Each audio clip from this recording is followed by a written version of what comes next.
Bismillah ar-Rahman ar-Rahim. My name is Sayyid Gulfam Haider and you are watching my YouTube channel Biology by Sayyid Gulfam Haider. Today we will talk about morphology of a flower. What is morphology? Morphology is the study of form and structure of a living organism. It is the study of form and structure. So let's discuss the form and structure of a flower. So before we will discuss the form and structure, just define the flower. What is the definition of flower?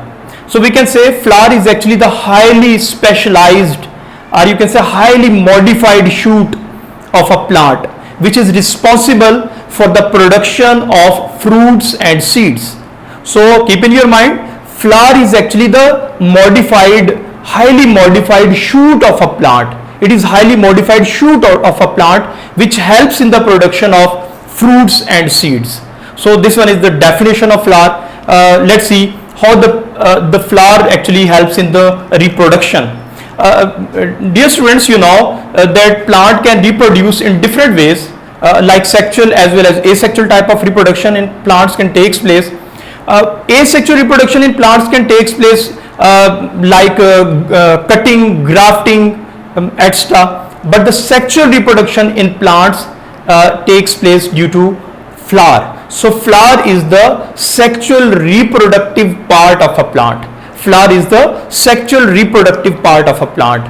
So we will discuss the different parts of a flower. What are the different parts of a flower? There are four main parts of the flower. Four parts of the flower. First one is the sepals. What are the sepals? We will see in the diagram as well that sepals are actually the outermost. It is the outermost green part of a flower. In all the flowers, the outermost covering that looks like the leaves, that is green in color, the outermost covering, that is called the sepal. So what happens? Sepal encloses the other floral parts of a flower.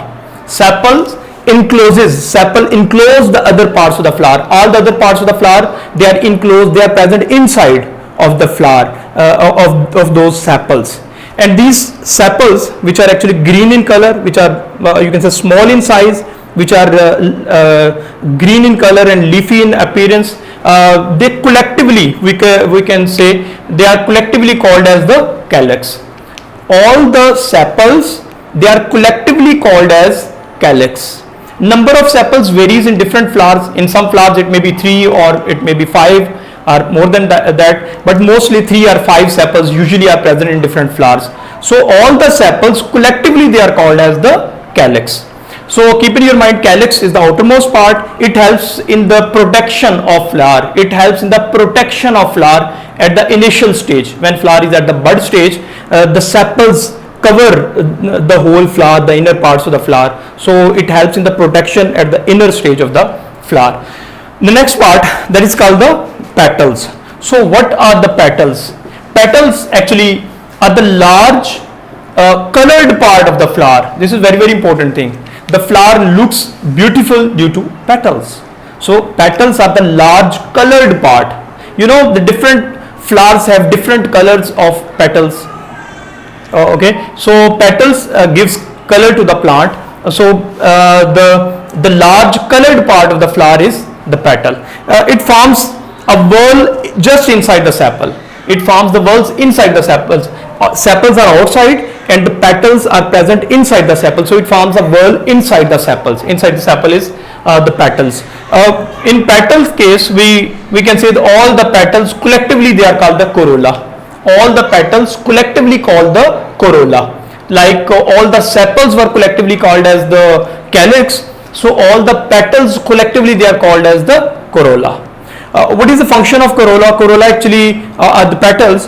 Petals are corolla. It actually helps in the attraction of insects for the process, a special process that is called the pollination.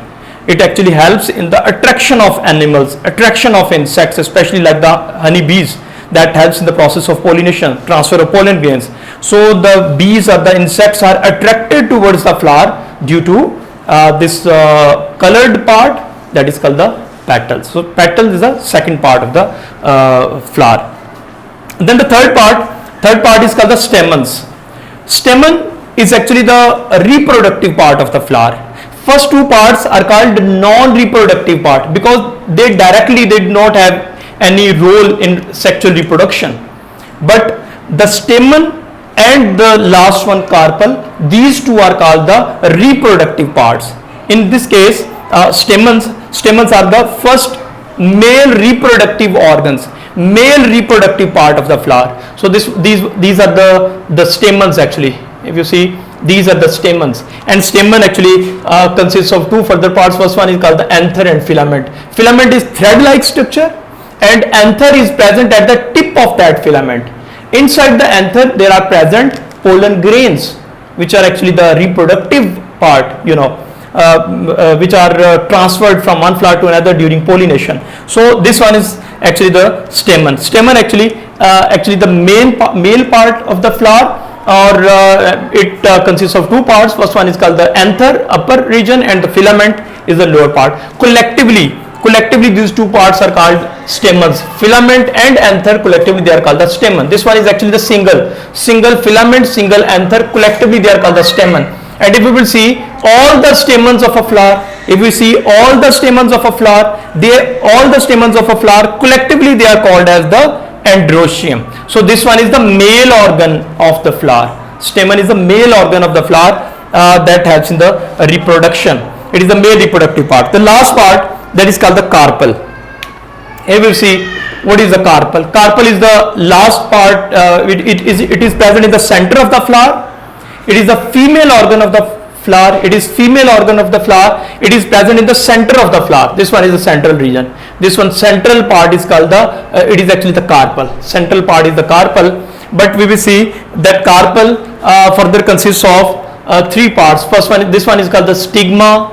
The second one is called the style, and this one is called the ovary. Stigma, style, ovary. Stigma, style, and this swollen part is called the ovary. And collectively, stigma, style, ovary, collectively this one is called the pistil, or it is also called the carpel. This one is called the pistil or carpel. This is another term, pistil or carpel. Female part is the center. And collectively, if there are more than one ovaries in a flower, collectively all the ovaries collectively, what they are called? They are collectively called as gynoecium. Gynoecium is the term used for the all the carpels which are present in a flower. Collectively they are called as the gynoecium. So these are the four different parts of a flower: sepals, petals, stamens, carpels. And if we see collectively they are called the calyx, corolla, androecium and gynoecium. These are the four different parts of a flower: sepals, outer region; petals, colored region; stamen, male part; and carpel or pistil, this one is the central, and this is the female part of a flower. I want to introduce another terminology which is perianth. What is perianth? Perianth actually it is if the calyx and corolla, that means sepals and petals together, collectively, sepals and petals collectively, we use the term that is called the perianth. If you want to say the calyx and corolla separately, instead of saying calyx and corolla separate, you can say the calyx and corolla collectively they are called as the perianth. So keep in your mind, these calyx and corolla or the perianth, they may be fused with each other or they may be separate from each other. There may be difference, you can say there may be space between them. If the calyx and corolla they are fused together, then the term is used which is called the gamophilous. If the sepals and petals they are fused together, the term used is called the gamophilous. And if the petals and sepals they are not fused, they are separate, there is a space between them, they can be clearly differentiated, then this one is called the polyphilous. Polyphilous means leaves of the perianth are free. If the sepals and petals are fused together, the term used is called the gamophilous. Leaves of the perianth are fused together. But if there is space between the sepal and petal, this one is called the polyphilous. Polyphilous means space between the calyx and corolla, or you can say sepals and petals, and gamophilous means there is no space, they are fused together. This one is called the gamophilous. So this is all about the morphology of a flower we discussed together today. In next lecture we will inshallah discuss the inflorescence of a flower. Thank you.